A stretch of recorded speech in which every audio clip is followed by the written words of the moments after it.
Hello and welcome to another Teach Tuesday video. This is the first in our semester series on buzzwords, and our first buzzword is microcredentials. So I'm here with Kate Farley from the center, who's our resident expert on the topic. So Kate, why don't you just start us off by telling us what microcredentials are and maybe give us some examples to get us started. Sure. So microcredentials can either be digital or physical representations of an achievement. So if you think back to your days when you were in swimming lessons, you want to achieve a skill. And to do that, they break things down into very specific steps so that you can achieve that skill at that level and then go up from there. So I start out as a guppy and I work my way up to I think the word now is jellyfish they're using to start out. So the skills that you can get there would be learning how to hold your breath while you're underwater. And then from there, you move up to more advanced skills. Okay. So then how are microcredentials different than something that is sort of a traditional benchmark like a rubric or other form of scoring? Sure.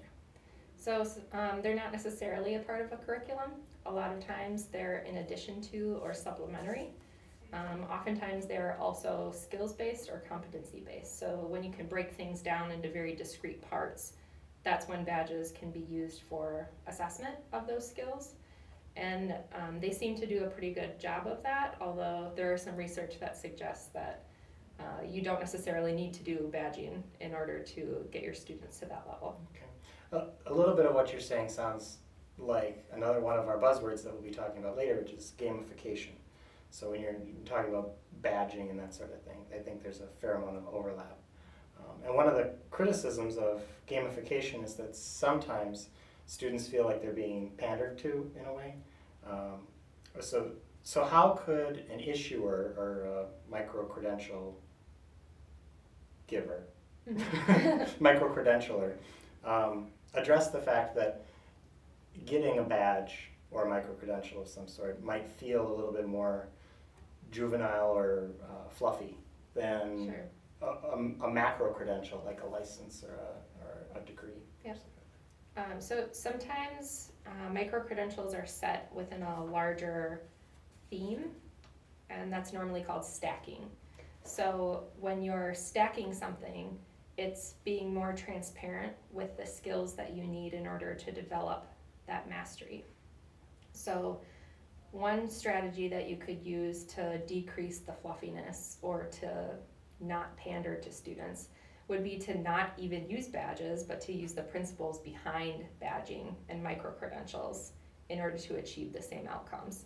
So one example of this might be teaching students how to write a thesis. You would break that down into discrete parts, make it associated with a rubric, and then have the criteria be the things that students are working towards. Sure. And discrete parts aren't necessarily like sequential in the way that something like leveling up would be. Correct. In a game. Cool. So it sounds like you're saying that intentionality, right, is a big part of it, which it is in any instruction. So are there ways then that badges don't necessarily live up to the hype? I mean, I'm using badges and microcredentials interchangeably now, but I guess what are some of the best practices then in microcredentialing or applying the principles of microcredentialing versus the pitfalls that they could create? Sure. So I'm just going to reference some research because I do have some here. One of the more recent comprehensive studies to come out in the September issue of British Journal of Educational Technology was about that. So do digital badges live up to the hype? And one of their conclusions was that it requires more study so that we can actually find those pitfalls in a more strategic way and then to address them. So in this study, Sherry Roy and Damian Clark asked, do they live up to the hype? And they did a really thorough review of 23 empirical studies surrounding digital badges within a curriculum. And their article might answer some questions if you were thinking about issuing badges, but they can also raise new ones. So one of the things that they found was through this analysis of the body of work, so all of the 23 studies that they did in their literature review, this suggests that digital badges can improve student engagement and motivation. However, you have to be really intentional about it, right? And then it's not universal. So some studies determined there was no benefit and reported negative outcomes. Oh.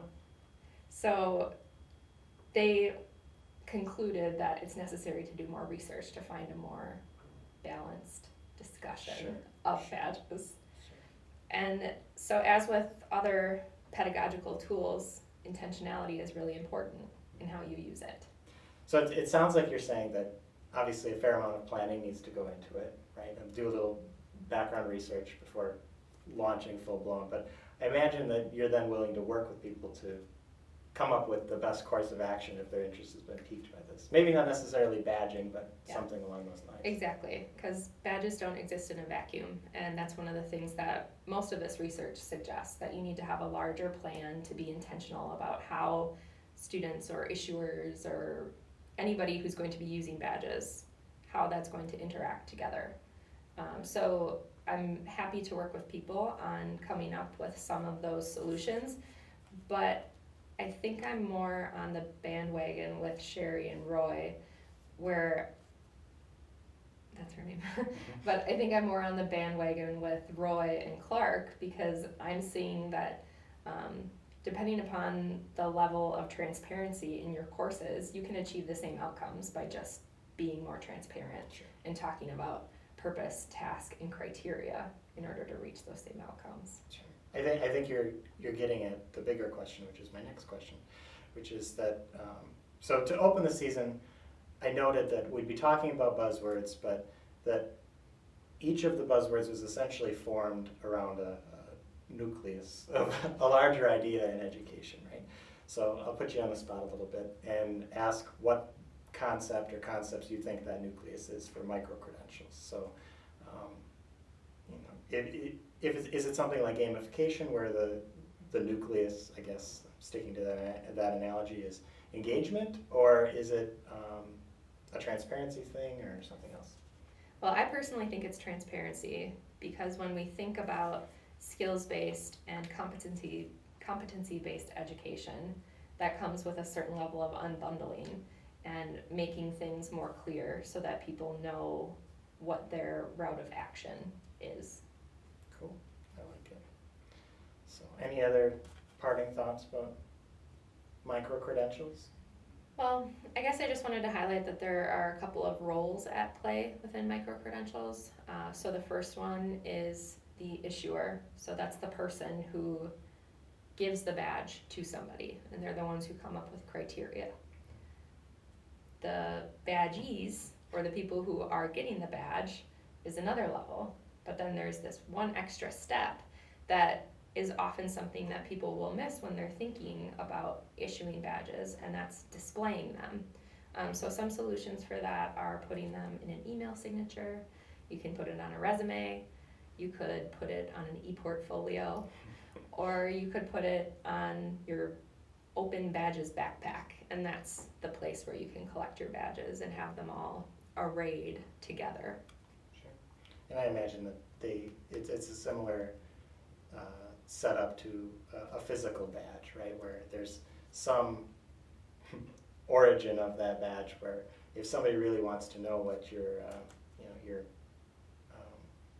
backpacking Boy Scout badge is, they can go to Boy Scouts of America and Exactly. ask what you did to achieve that badge. Yeah, and then digital badges are kind of unique because they have all this metadata embedded in them. So you can see who issued it, you can see what the person did in order to reach that badge and what they did to level up.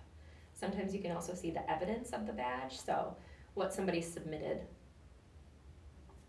That sort of thing. Great. So thanks everybody for watching. It will of course have more resources about micro-credentialing in the description of the YouTube video, as well as in the email that goes out to instructors with the TeAch Tuesday. So we'll see you again in a couple weeks when we'll be talking about another one of our buzzwords for the semester.